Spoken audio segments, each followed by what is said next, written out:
So thank you for agreeing to do this interview. So this is for my anthropology music class. So basically the premise is you go out into the community, interview someone in the Richmond music scene, try to figure out what they're doing, how they're contributing to the music scene, and obviously Metro Sound Music is a great example for that. Right. Well, we try. Yeah, absolutely. So if you would mind sharing, could you tell me a little bit about your educational background and your musical background, and then how this shop kind of came to be?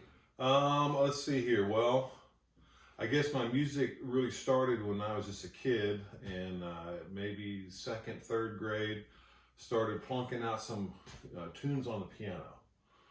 And, I did that for a while, and teachers were like, you know what, you really need to, told my parents, you should get this kid some lessons. And then, luckily, I was in a school that had an orchestra, and because of my size, being the biggest of the class, they're like, well, you get to play the double bass. Right. You get to be the guy, because you can, you're, who's to see, you're tall enough for you over there. And so I ended up doing the double bass and playing that throughout probably 5 or 6 years. I made it to the all-county orchestra out in Prince William County in Northern Virginia. And then, of course, I started doing piano as well. And so I was taking piano lessons like most kids, piano lessons. I had some really great teachers back in middle school for the orchestra, bass.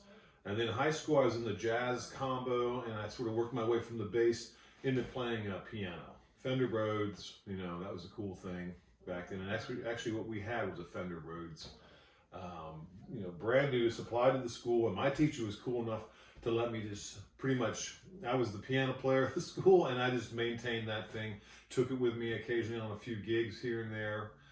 Which I don't know if that was even really allowed technically, considering it was a state-funded, keyboard. But we did our thing, and I still have a Fender Rhodes to this day in a beautiful rehearsal space in the building here. Mm-hmm. And then when I was in high school, I got this small scholarship.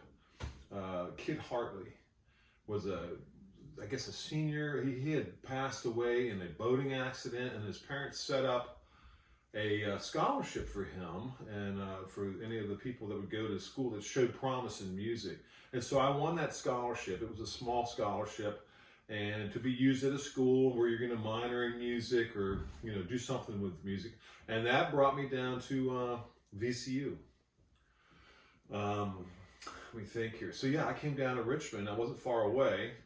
We were a military family. We traveled all over the U.S., lived in California, grew up in 29 Palms and Mojave Desert when I was really young.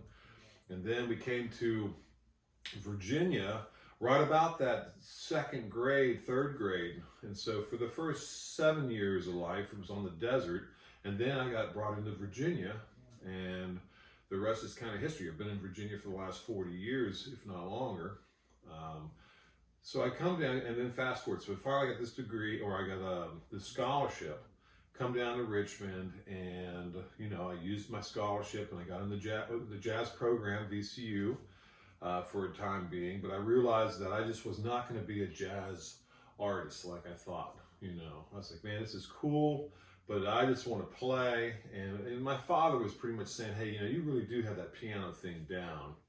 Perhaps you should get something more substantial, and that was rather sobering. But I went ahead and I was like, well, I'll go become a business administration, and I bounced from that into legal analysis of all things and pre-law, and I thought I was going to go on to be an attorney. And it's funny thing is I've been surrounded by attorneys in different bands, judges. I was in a band for years with a judge, just recently, and then in another band with a sax player, great saxophonist, and he was an attorney. And one of my best friends, he's also an attorney. So I'm kind of surrounded by the legal department, which is good, I guess, if you're going to own a business for as long as we've been down here. You just never know when you need a good attorney. Thankfully, not very often. But let's see. And then so I went to VCU, and I did my 4 years. And it's funny because I was so into music. Going up to, getting to that point, I was in the band. Our band won the talent show. We had a rock and roll band called Pure Jam, and we just thought we were it, And I'm playing that Fender Rhodes. A buddy of mine's, and they're all still friends, and they all went off and they're still stuck to music. All these guys are really extraordinary musicians. And the guitar player, he's still in it professionally. The drummer, he still does it professionally. He does drums for the Washington the Commanders. Okay, sure. He's a drummer out there now. He's been doing that for, I guess, over 20 some years. And the bass player, he still plays around. So we all, even though we're kids at 15, here we are in our 50s now, and we are all still, going at it. Of course, starting this store was just really an extension of my hobby. And even when I was young, 13, 12, I was fascinated with guitars. I was fascinated with stringed instruments, and even the piano. Although it's considered a percussive instrument, it's still lots of strings, and I tune my own piano. I've had several grand pianos, and I love to play, just about anything. But I've had many, many gigs, probably in the hundreds at this point, of different jobs I've played and traveled out of the country. And, it's been kind of a fun ride. I certainly didn't do it for the money, I'll tell you that much. If somebody thinks you're going to get in the music store business, especially the independent. Now, granted, we're the longest running independent music store in town. And, you better have multiple streams, either your lessons program, your repair program. There's this all different facets of the industry. We specialize in the vintage and the used guitars. And in this room, I've had anybody from, Joe Walsh to Gene Simmons. Richard Gere has actually sat over the corner. This is going over a 30-year span in my memory banks here. But we've had all kinds, Leonard Skinner, Delbert McClinton. I remember bragging to a band about what a great band I have. I was telling this one guy, man, my band's kicking ass, okay? And I'm like, what do you do? He goes, well, I got a band. I said, that's cool. What's the name of your band? And that's when he says to me, well, actually, we're getting up to this point. He told me he was playing a shed at an outdoor festival. He's playing the shed. That's the inside phrase is, playing a shed out in the middle of nowhere, but down in Virginia Beach. Mm-hmm. And I was like, I played down there. I've been to a couple of gigs around there too. So where were you playing? He's like, whatever, the Virginia Beach Amphitheater or something like that. And so I'm like, wow, that's pretty good. That's pretty good. And I come back a couple minutes later. I had to go answer the phone. And I said, so, I told my name of the band was Private Stock. I got a banner in here somewhere. Private Stock, Samba to swing, disco to rock. For all your band needs, call Private Stock. So we had that going, and I was like, this is great. And I said, so you have a band? He goes, yeah, I do. I said, what's the name of your band? And that's when he says, Stone Temple Pilots. And I said, the Stone Temple Pilots?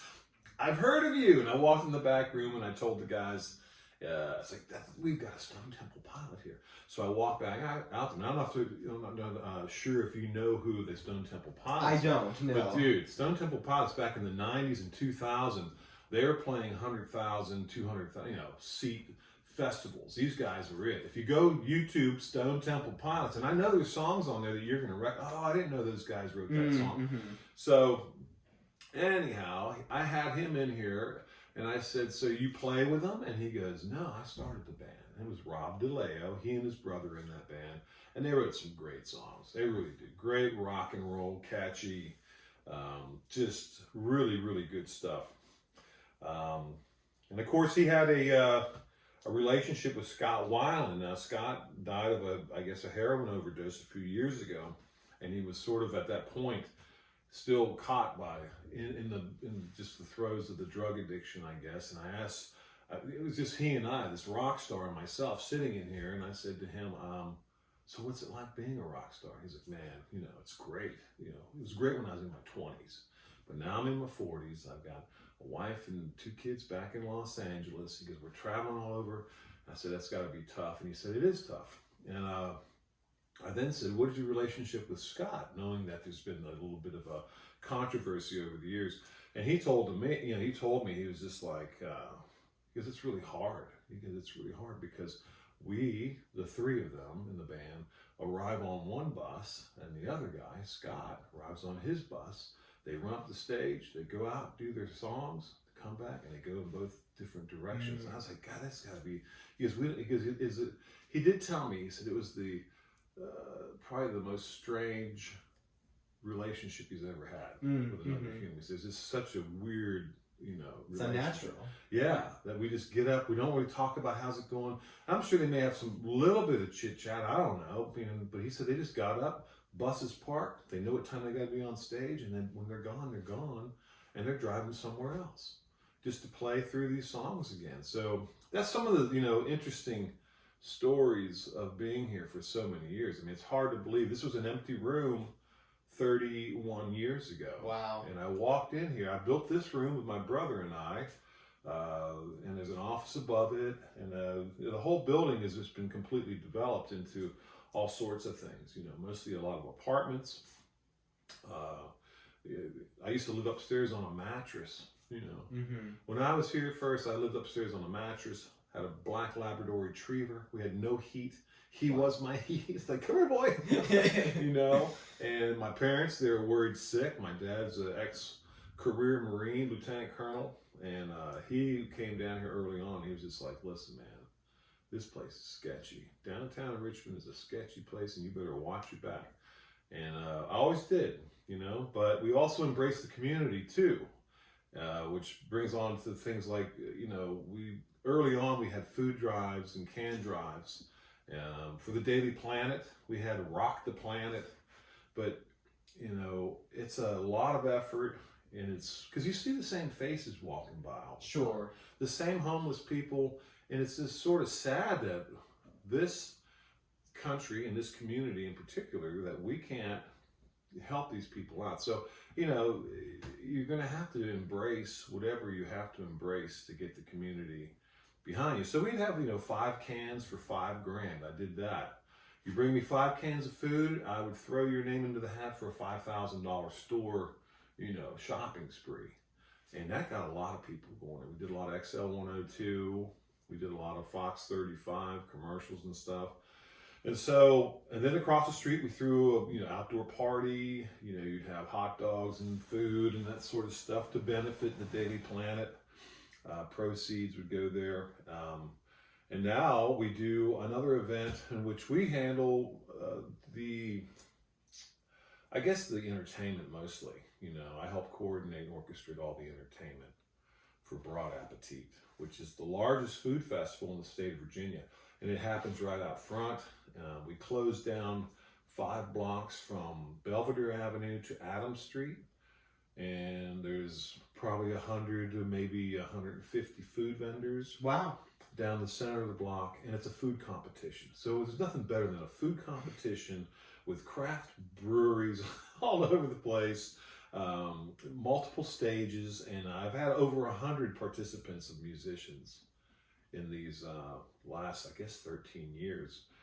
And that was really just a grassroots thing. I mean, they were actually hosting this event one year. I walked down, I was walking my dog, and I was like, what is going on down here? It was just a real small, they had a street blocked off. And I was like, I know exactly what you guys, I feel, if you have live entertainment, you're going to get a lot more people hanging out.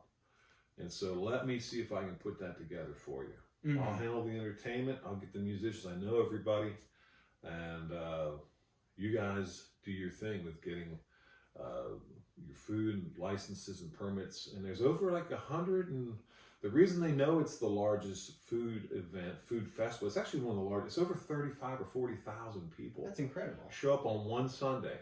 And this is the part of town that was this building here had nothing but plywood when I bought it. I was in my late 20s. And I was across the street with my first location, and I came over here. And the building is 2 4-story structures, about 40,000 square feet. There's 2 freight elevators, and the whole place had a leaky roof. All the plywood was just, I have a picture. It looks like the biggest haunted house you've ever seen. I stood across the street looking, oh man, that place, that's the place, And I had my little location over there on the corner of Jefferson and Broad.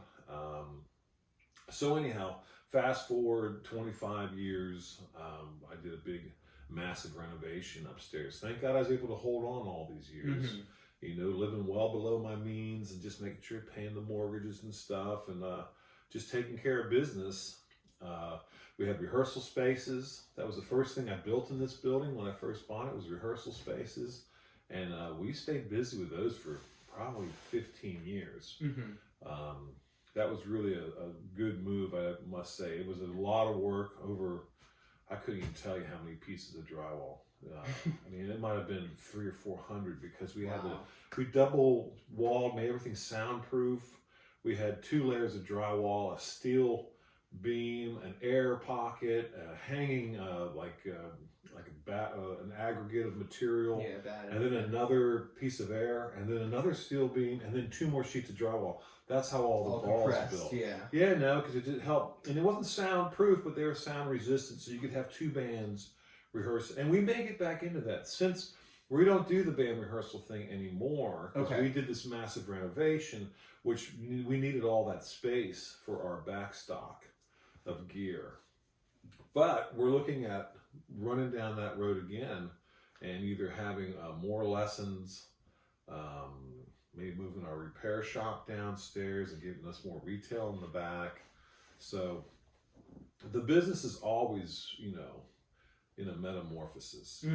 It's always changing and it's adapting, and that's how you do it in a music store. Granted, though, we've gotten to the point, the way that I jokingly say to friends, like, the way the independent music store lasts and survives in this economy today is that they build a mini city of apartments upstairs. Okay, that doesn't hurt. We've got 28 units up there. They're all beautiful. They're all fully occupied.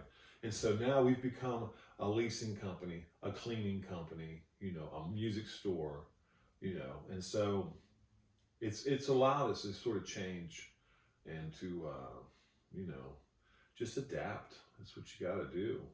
But there was many years, for 25 years, it was just the independent music guy just doing our thing and selling super high end. This is before the internet really was hitting. We were right there when the internet started, as far as I'm concerned. I mean, probably like 92, 93, we start getting website. I forget exactly when it all began, but it took off like gangbusters. But we just, I know we've been referred to as a stalwart, an anchor store. People use Metro Sound as a reference. When they're describing, where am I going? Oh, where Metro Sound? Oh, yeah, okay, well, 2 blocks past that, or, So that's kind of cool, but it's still real, it's a very competitive business. Sure. You're making pennies on dollars.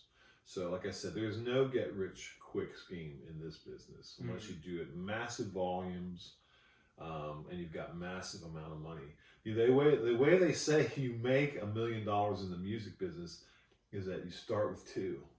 And then you end up with 1. That's what they say. I've heard that many times. I'm like, they might be right on that. So, anyhow, what other questions? So would you picture, when you bought this place in 1990, that you would become, like you said, the stalwart placer, going into all these other different ventures like the apartments? I didn't. I mean, I just knew I enjoyed doing this, and I might go away for a small vacation, take a break for a week or whatever, take the wife and kids somewhere. But when I come back, I know I found the right niche for my life. Is that when I walk back in here, I'm like, oh wow, this is a cool place. Got a Beatles poster. You got a bunch of vintage Gibsons. Anywhere from, I don't know, 3,000 or 4,000 up to 5,000, 7,000 on that wall. So it's just kind of a cool thing. And it really is a hobby that got out of control. It is. It's a hobby, because I was doing this when I was like 13, wheeling and dealing. I remember trading a guitar for a keyboard and trading that keyboard. I wish I had like the lineage, as you sometimes see people like trade on, like say Craigslist, for instance. I trade this pen for that vacuum cleaner, and the next thing you know, they're driving they've got a yacht because they've done all these trades. So that's kind of what this is. We started with it, probably 5 guitars and $5,000 is what began most of this across the street, and a vision. And I knew what I was interested in, and I wasn't seeing it being serviced. What I was interested in was the cool old Fenders, Gibsons, Gretsch, the unique instruments. And I just saw the market had a void. And I started going around all the stores and buying up their used gear. And then much to their dismay, I was like, pow, I'm open with all your used gear I just got done buying. There were 17 independent stores in Richmond. Really? 17 of us. And I think we're down to less than 5, maybe 4, you know? And really true, like, combo stores like this, hardly any, you know? There's a Guitar Center in Sam Ash, corporate, and we kind of do that in a smaller version, you know? We do we do the guitars, keyboards, lights, amps, but much more, you know, in a 4,000 square foot versus a 40,000 square foot space. Right.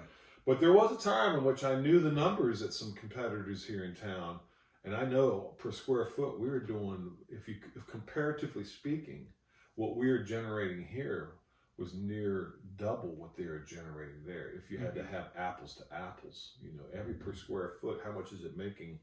We were doing pretty well in competing with them. And I think a lot of people want to stick with your local provider, you know.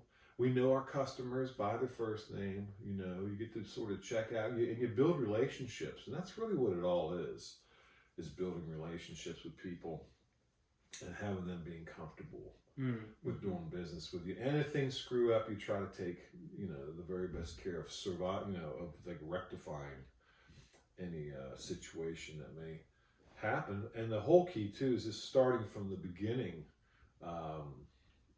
making sure that they're getting what they want, and you're not just selling them something to sell them something. You know, from beginning guitars, keyboards.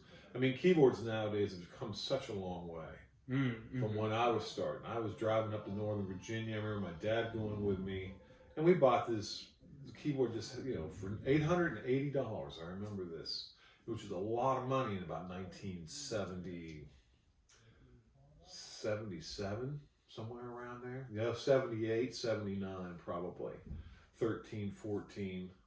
And luckily I talked my dad into that. I cannot believe I did that. I talked him into spending $880, and I got on payment plans with him. There you go. You know, and see, it helped me learn about, you know, credit. I don't think he charged me any interest. Technically, he should have, you know. So these are the same sort of things I'm instilling upon my children too, talking about interest and money and how's it all work, and you know. And they're slowly getting it. I mean, I don't remember my father talking about that sort of stuff when I was 6 or when I was 10. I have a 6-year-old and a 10-year-old. And I don't know what I would have been had I known more about interest. Because I know I made some decisions early on that probably weren't the greatest. You know, like buying a brand new pickup truck, you know, back in 1989. $263.55 for 5 years. Non-stop. And then every now and then they send you a thing about, hey, Mr. Szafranski, for $25. For $25, you can skip your next payment. Just pay us $25. Of course, you know, for the layman, you look at that and you say, wow, hell, $25, you know, you're living paycheck to paycheck. That's a good deal. Little do you realize that you now just have paid extra interest, and you've got an extra month you can be paying on, you know. So those are the kind of things that helped me. That helped me. And would you believe, after all these years and handling, you know, tons, millions of dollars coming and going, I've never bought a new car since. Wow. Dude, I put money into things, you know, investment grade guitars, apartments, you know, things that are cool, that sort of stuff. We had a recording studio upstairs for years. And that was another really neat thing. We had this beautiful recording studio. We had the rehearsal spaces. So, like I said, it's transition. Now that studio on this side is, you know, 5 luxury apartments. And in other words, 9 on that floor. And there's 3 floors. Plus there's one on the loading dock where we used to hang out with the bands, bringing all the gear in. That's now another apartment. So it's really allowed us to kind of expand some. Right. Know? But it's still hard because you want this place to be always, you know, generating and creating, and because it really is my vision is to continue. That's what interests me. You know, is finding vintage gear, fixing guitars. I've got one on the bench right now. I broke the headstock off. It was already broken when it came in, and had to take it all the way off to really get it glued. And it was like a $30 purchase. that I found at a pawn shop, but I wanted to give it a new life, and I've got the buffing machine, and so I haven't looked at that. I did glue it up last week, so it should be good to go now. But sometimes the headstocks will break off, and we'll fix them, where you can't even tell they've been fixed. Spraying them. So that's kind of how it all started. In fact, I was across the street playing an accordion, taking a break, wearing a smock. I remember I had my smock on, all right? And I looked across and I saw him saying, "For sale by owner." And then the next sign was owner financing. And I was like, I was playing this accordion, I'm watching it, taking a break, wishing I had a customer. I was like, well, hell, I better get over here. Let's see what it's all about. The door opened up. I was like, my God, this place. It was just a big empty room times 10 empty rooms. And I remember my parents coming down here, my mom and I getting on the elevator with my dad, and she just starts laughing. She's like, what in the hell are you doing? I said, this is going to be great. This is going to be great. Of course, this is with the plywood and water coming down the pipes and going into the basement. People are in the basement, where's this water coming from? Oh, from like 100 feet up. That's where that water's coming from. And so I put a new roof on the place one time, and that survived for years. And then we just did a full in 2017 from top to bottom, all new wiring, plumbing, electrical, you name it, elevators. We got rid of the 2 elevators we had. We put 1 elevator in. So all granite countertops and stainless steel appliances. And people are like, is it really noisy if you live down and above a music store? It's like this. It's not that noisy. I've had people call, wow, if I rent there, well, I hear a lot of or the musician, it must be a great party. I'm like, not that either. It's just pretty much by the book, just a nice, clean, super clean operation upstairs. I mean, really just well taken care of. We have 1 full-time person. That's all they do is maintain the upstairs, and full-time here for the shop, and then a couple repair guys. And I just kind of floated between this and several other projects, Wow. Yeah. There must have been so many, it must have been a roller coaster ride for you, so many bumps in the road, but look at all that. This is great. What would you say that your best business decision was? I think buying these buildings. Just the start of buying. Getting the buildings and just really ponying up. I was across the street actually paying a higher rent than what these buildings were going to cost me in a mortgage. Not only this one, the one next door. So, yeah, it was pretty crazy when I think about that. Because I was over there around 1,000 or 1,100, and here was 807.36. Wow. Owner financing, lab sign. He gave me a 9-year balloon. And we were able to, that's not a sizable, even then. I mean, and now downtown, these buildings are just, everything's getting renovated. There's very few, there are no real deals anymore, but there's still some stuff out there. But was there any ups and downs? Absolutely.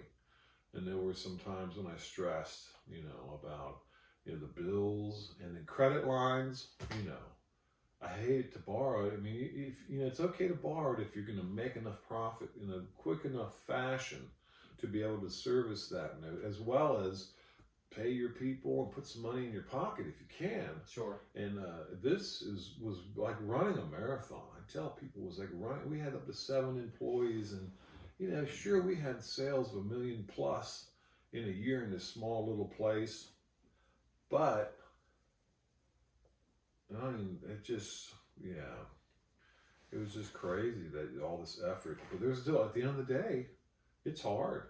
Now, what is this class about? So this is anthropology of music. It's trying to figure out how a store or how a person or how a band exists in a community, how they're contributing to a community, how the community is benefited from them being here. And it sounds like, this is a perfect example. And I've done a little background research that in the 90s that downtown, like you said, wasn't the best area, and it sounds like you kind of saw that opportunity to Right. make a difference in the community. Right. Well, I think that I was just always very interested in the music and the musicians. I play different instruments. I consider myself pretty well skilled at a lot of stuff. Um, as far as the piano and guitar goes, mandolin to some extent, upright bass, of course. And then, of course, the business thing. I'm lucky that I had somewhat of a business acumen to be able to do what I do and parlay it into a way of life. Mm-hmm. Mm-hmm. Yeah, but also being willing to work too. I never gave up. I just never gave up. Um, that's the key too, because it's so hard. Here it is at 31 years. This little idea is still here, and we could be here for another 31 years if we choose. I'm trying to figure out, I've got these kids and maybe get them trained up. I've got one potential musician. There you go. I'm not pushing her, but if she wants to sing while I'm playing the piano, more power to her. She's got a ukulele. Now the other one, the 10-year-old, he plays the violin, but he just does it in open. And so we have these very avant-garde jazz sessions because EADG, so he's GDAE, playing it, open it, and and I'm playing all the chords between the first, there's 4 strings. Right. The violin is the opposite of the first 4 on it. So EADG, so it's GDAE, yeah. And so if you sit there and play it, and it just sounds great. And to me, it was just the moment we did that when he was probably like 8, 8.5. So it's like I brought home a violin, we just left it in there. And they're looking at it, and checking it out. And that was probably one of the best moments of my life, believe it or not. Just when my kid in this little room with me playing the piano, and he jumps on that violin. It was just like inspiring. It's like, oh, this is why I had a kid. That's right. That's the reason. Between all the diapers and doing this and running around and all that, and now he's at a point where he can jam with me. He jams some. Now the other one, the little girl, she is probably going to be the one that jams and sings, and she's very outgoing, and gymnastics and whatnot is definitely in her future. But I think that she could potentially be the musician to carry the torch. There you go. That's what I'm hoping, anyhow. So anyhow, that's that's kind of the that's kind of what I have to say here. Yeah, absolutely. One more question about COVID. Okay. What interaction did you have with customers during that time? How was your business affected? By that? Well, we shut down for a while there. We tried our best to keep things going, but it was just getting sort of slow. Online sales were really getting busy though. Mm-hmm. And at one point, we're lucky we filled back up, but we had sold through every guitar. So really kind of in a way, it's amazing that we almost sold through all of our inventory, which is great for the bank, in the bank accounts, but it's hard if you're trying to run a business selling guitars and you don't have any products. So we had to deal with that some, and it was just a very iffy part. We're all masked up. All the customers were wearing masks and stuff. It did hurt us. We felt it in the pocketbook early on, but then it's sort of a wave of like, I want to learn how to play this, or I'm stuck at home. Why don't I learn how to, play guitar? Okay, well, it's a great idea. So luckily we managed to survive it, and we're fortunate. We're fortunate because a lot of businesses didn't. We had a lot of the restaurants around here just gave up. They couldn't do it. I don't know how you would do it, So yeah, COVID was tough. Yeah. But it's just starting to feel almost normal. Yeah. I was playing with a bunch of bands right before COVID, and now I don't really play with anybody. I'm just sort of at the house. I'm looking to just work on some more original music, get in the studio. I feel like I've got a great album in me if I can just find the time to get there and start putting it down. I come up with great little hooks in my head, songs, and I jump on the piano, and I just need to, kind of get back to, pressing the record button and saving these ideas. Sure. you know. But when you've got a wife, 2 kids, several businesses, apartment buildings, I mean, there's a lot going on, you know, and I handle a lot of that. You know, as you saw when I came in, it's just like, we got to get this, that, you know, you sort of saw the back, you know, sort of the underlying movement of this business, because I want to make sure that we've got stuff that's taken care of. Mm-hmm. And yeah, you know, so anyhow, all in all, I can't complain, I guess. You know? Well, that's awesome. That's awesome. You know, I wish everybody could do what they love for a living, because then you wouldn't, you know, they always say it's not like working, and it really, I don't know, it depends on how well you want to run it, but it's just, you still stay motivated and you're still interested, you know, and I guess that's what keeps me going. That's I'm awesome. really still motivated and interested, and I enjoy, you know, meeting musicians. I enjoy playing, you know, performing's always been a big part of my life, so, you know, I like to keep that up. Absolutely, absolutely. Anything else that you think I should know about this business to finalize the report that I'll be doing?